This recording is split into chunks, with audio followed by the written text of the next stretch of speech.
Donc, première phase. Eh bien, vous avez sans doute remarqué lorsqu'on a fait des exercices que lorsqu'on mouille un papier d'aquarelle, même s'il est plus épais et qu'il s'apparente un peu à du carton, là, le papier va gondoler. Puis même parfois, ça peut faire en sorte que le fait que le papier il se ramasse comme ça, bien, notre peinture coule à des endroits qu'on n'aurait pas voulu. Donc, première fonction de ce qu'on s'apprête à faire, c'est de s'assurer que notre papier ne va pas se crochir au fur et à mesure que j'ajoute de l'eau. Donc, je vais coller mon papier avec du ruban adhésif en lui faisant une petite bordure. La deuxième fonction de cette action-là, eh bien, c'est de nous faire une belle bordure. Vous remarquerez que quand même, là, quand on a une œuvre ici comme ça, là, qui a une belle petite bordure, ça lui donne un petit air un peu plus, si on veut, professionnel. C'est un petit peu plus joli. Donc, ça peut, juste ça, ça peut faire en sorte que votre œuvre, à pop, elle ressort un peu plus. Donc, je colle mon papier sur un bout de carton. Puis je m'assure, là, avec mon doigt, là, je viens bien presser ici sur mon ruban. Donc, grâce à la magie du cinéma, eh bien, mes quatre côtés sont faits. Là, vous remarquerez que je ne suis pas complètement égale. Puis là, je vais répéter ce que j'ai répété souvent en classe. C'est pas obligé d'être parfait. OK? On est là pour explorer. On n'est pas là pour faire des affaires parfaites. Donc, pour commencer, je vais dessiner des rameaux avec des feuilles. Et j'y vais comme suit. Important, ne pesez pas fort sur votre crayon. On va faire un peu plus fort parce que je veux que vous puissiez voir à la caméra les feuilles que j'ai. La première série de feuilles que vous allez dessiner, vous pouvez la faire quand même un petit peu plus grande, les feuilles, les tiges, un petit peu plus grandes, parce qu'elles sont sur le dessus de la pièce. Donc c'est normal qu'elles soient plus grosses. On a vu un petit peu de perspective, on a vu la vision, on a vu la perspective, on peut la faire avec un peu comme on a fait ensemble, mais on peut aussi faire la perspective par superposition. On regarde dessus, même si la dimension, on multiplie par 10 mesures, on va trouver plus petit. Ça va me donner une sensation de troisième dimension. Donc vous voyez ici, j'ai fait mes feuilles. On commence la peinture. Donc, puisqu'on est quand même en phase débutante d'aquarelle, première étape, je mets de l'eau dans mon contenant ici pour aller chercher ma couleur. Puis là, on a quand même une belle surface à mettre, donc j'en mets pas mal de la couleur. En fait, de l'eau. Parce que je veux avoir quand même passablement de couleur. Donc, dans ce cas-ci, quelle couleur est-ce que je vais utiliser? Celle-ci. Une espèce de bleu indigo. Non, c'est pas vrai, c'est un violet. Ben, ça sera ça. Je peux faire un mélange. Toutefois, si vous faites un mélange, sachez que vous allez sans doute devoir refaire de la nouvelle peinture en cours de projet. Donc, refaire deux fois exactement la même nuance, ça peut être difficile. Peut-être que vous pouvez aussi vous dire que même si vous refaites à deux reprises une même nuance, puis qu'elle n'est pas exactement pareille, puis dans ce cas-là, ça peut aussi ne pas être grave parce que ça peut donner un résultat qui est intéressant. Ma toute première couche, je vais d'abord la faire sur de l'humide. Donc, j'ai bien nettoyé mon pinceau et je vais appliquer de l'eau sur mon papier au complet. Vous pouvez vous prendre un pinceau rond qui est quand même plus gros. Ça va vous aider à étendre de l'eau de façon plus efficace. Donc là, on veut s'assurer que mon papier va être humide au complet, de manière relativement régulière. Le défi, c'est qu'on commence par un côté de papier. Là, quand on étend l'eau sur le restant du papier, le premier côté de l'eau que j'ai un peu partout, je vais aller chercher ma couleur et puis je vais l'étendre un peu n'importe comment. J'en mets pas énormément de pigments parce que c'est ma toute première couche. Puis ce que je veux, c'est avoir un petit peu de teinte de manière un peu abstraite partout là où j'ai mes feuilles. Puis, tiens, j'ai le goût de faire une petite coquetterie, là. Le bout de mes feuilles vont être un petit peu plus foncés, comme ça. Vous n'êtes pas obligé de faire ça. Là, c'est moi qui ai le goût d'essayer quelque chose. Et puis là, ben, premier temps de pause, on doit attendre que ça sèche. Donc, mon œuvre avec les feuilles a eu le temps de sécher. Donc, pour la deuxième couche, ce que je vais faire, c'est que je vais aller porter de la peinture partout à l'extérieur de mes feuilles.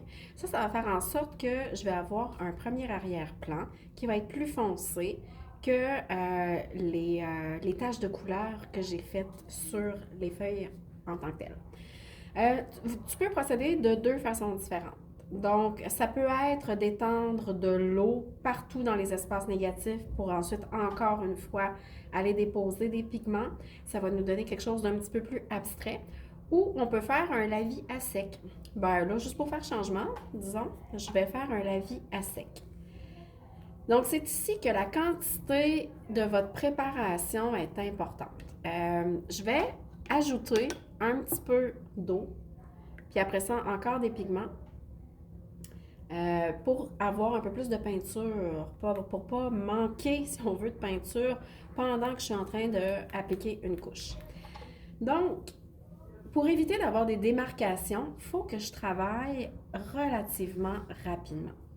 Parce que, vous savez, avec le lavis sur sec, on peut se retrouver avec certaines démarcations. Là, il faut que je tourne mon œuvre pour m'assurer que je ne vais pas dépasser. Là, j'essaie d'être le plus précis possible près de ma tige. Ici, c'est pas toujours facile. Même si on dépasse un peu, c'est pas grave. On n'est pas là pour faire des affaires parfaites. Donc, vous voyez qu'ici, là, je commence déjà à avoir une petite démarcation. C'est ce que je veux éviter. Donc, il faut que je travaille relativement rapidement pour étendre ma couche. Quand je me retrouve avec du mi-sec, on l'a vu, ça se peut que ça fasse des textures, ce qui en soi vraiment pas très grave. Même ça peut être souhaitable, mais c'est quelque chose que vous devez garder en tête que c'est possible que ça arrive. Là, vous voyez que j'essaie de travailler assez vite. Puis pour minimiser les allers-retours entre mon œuvre puis la palette pour aller chercher de la peinture, il ne faut pas que je me choisisse un pinceau qui est trop petit. Si vous y allez avec un pinceau trop petit, vous allez passer votre temps à faire des allers-retours entre votre peinture puis votre palette. Puis là, vous risquez de trouver ça frustrant. Donc, un pinceau qui est plus gros me permet d'avoir un meilleur résultat.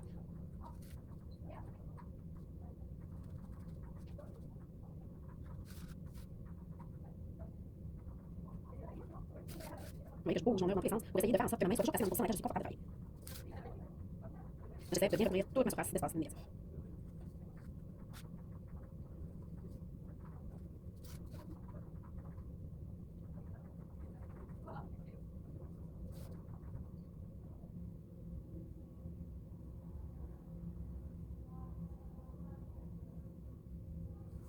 Et voilà.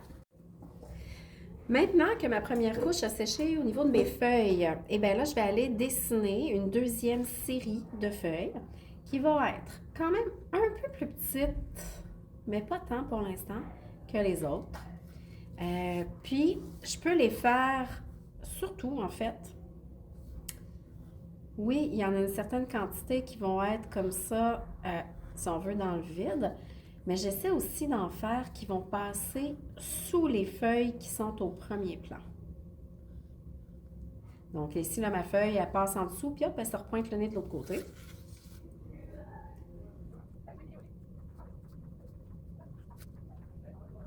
Là, vous n'avez pas de preuve, regarde, de faire des formes dans tous les sens. Donc, j'en ai une autre ici, comme s'il y avait une autre feuille qui se pointait d'en dessous. Voilà. Donc, maintenant, là, c'est là qu'il faut faire attention puis réfléchir un petit peu plus. Mon espace positif, je considère que ce sont les feuilles qui avaient au premier plan, mais aussi les nouvelles feuilles que je viens de dessiner. Ça, c'est mon espace positif. Donc, je m'en viens poser ma peinture sur l'espace négatif. Donc, c'est cet espace-ci dans lequel il n'y a aucune feuille.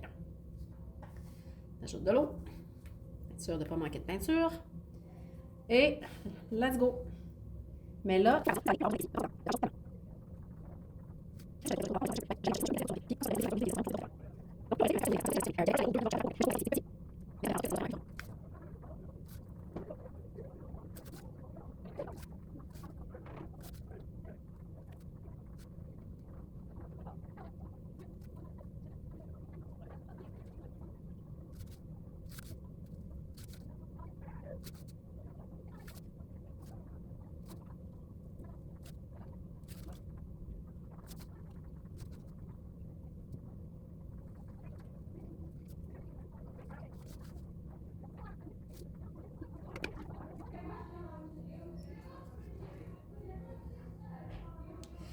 Donc voilà, ma deuxième série de feuilles est faite, ma peinture négative pour cette série-là est faite, donc je dois maintenant attendre que le tout sèche correctement, pas mi-sec, mais bien complètement sec, pour être capable d'appliquer une autre série de feuilles.